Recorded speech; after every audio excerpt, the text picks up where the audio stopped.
ሁለተኛ እንዳትበድል አስተውል። የዮሐንስ ወንጌል ምዕራፍ 5 ከቁጥር 14 ላይ ያለው ኃይለ ቃል እንዲህ ይላል።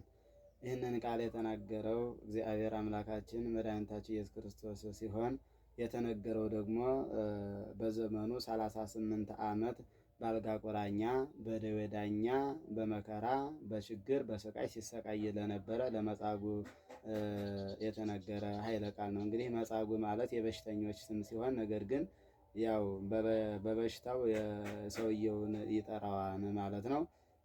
እንግዲህ ይህንን ቃል ደግሞ ምንድነው? በዛ ጌታችን ኢየሱስ ክርስቶስ በዛ አልፎ ሲሄድ ልትድን በአልጋ ቁራኛ በደዌ ዳኛ ተይዞ ደዌ እንደቆየበት በሽታ እንደቆየበት አይቶ ተመልክቶ አንተ ልትድን ትወዳለህን አለው። ሲለው አዎ ነገር ግን ወደ ጸበል የሚያስገባኝ ሰው የለኝም እንጂ አለው። ይህንን እንዳለው ከተጠመቀ በኋላ ምን አለው? ወኢተአብስ ዳግመ ከመ ዘይአኪ ይርከብከ፣ ከዚህ የበለጠ ነገር እንዳያገኝህ ግን ተጠንቀቅ ብሎ ከደዌ ፈውሶ አዳነው ማለት ነው። እና ዛሬም በእኛ ዓለም በተለያየ ደዌ ተይዛለች። እኛ ሰዎች በተለያየ ደዌ ተይዘናል። ዓለም መድኃኒት ያላገኘችለት በሽታ ዘረኝነት ነው። ዓለም መድኃኒት ያላገኘችለት በሽታ ውሸት ነው። ለውሸት መድኃኒት አልተገኘለትም።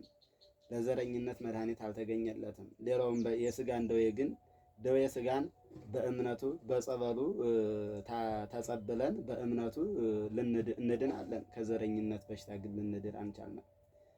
ከስስት በሽታ ግን ልንድን አልቻልንም። ከውሸት በሽታ ግን ልንድን አልቻልንም። በእውነት የዘረኝነት መድኃኒት አልተገኘለትም። ለውሸት መድኃኒት አልተገኘለትም። ተለያየ አሁንም በዓለም ለነዚህ ለውሸት ለተባለ ቫይረስ፣ ለስስት ለተባለ ቫይረስ፣ ለክህደት ለተባለ ቫይረስ፣ ለዘረኝነት፣ ለመንደርተኝነት ለተባለ ቫይረስ ዓለም መድኃኒት አላገኘችለትም። ዶክተሮች መድኃኒት ያላገኙለት በሽታ ቢኖር ዘረኝነት ነው። እና በእውነት ይችንም ሀገር ዓለማችንንም እግዚአብሔር አምላካችን ከዚህ ደዌ እግዚአብሔር አምላክ በእውነት ይፈውሰን። ሰላሙን፣ አንድነቱን፣ ፍቅሩን፣ ሃይማኖቱን፣ ጸጋውን፣ በረከቱን ለሁላችን የሚያድለን ያድላችሁ። እና እንግዲህ ያው መጻጉዕ ሁለተኛ እንዳትበድል ተብሎ በዕለተ ዓርብ እንግዲህ አይሁድ በሰቀሉት ጊዜ ምን አድርጓል? ጌታችን ኢየሱስ ክርስቶስን ሄዶ በጥፊ መታው ይላል። በምን መታው? በጥፊ መታው።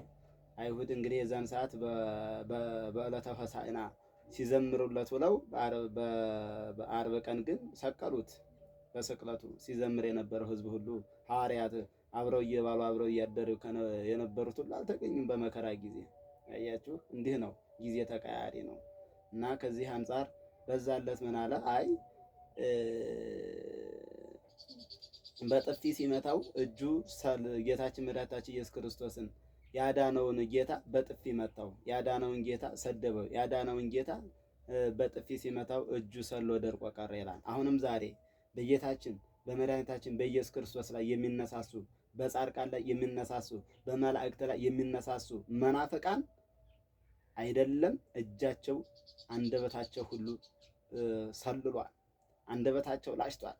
አንደበታቸው ልባቸው ተበሽቷል። ሰውነታቸው ተበሽቷል። በክህደት ደዌ ተይዘዋል። በክህደት ደዌ በበሽታ ተይዘው ይኸው በጌታችን በኢየሱስ ክርስቶስ ላይ ተነሳስተው ኢየሱስ አማላጅ ነው፣ ኢየሱስ እንዲህ ነው የሚሉ ሁሉ ስለዚህ በደዌ ተይዘው ነው። እና በእውነት እግዚአብሔር መጻጉዕን የፈወሰ እነዚህም ወገኖቻችንን እግዚአብሔር አምላክ ይፈውስልን።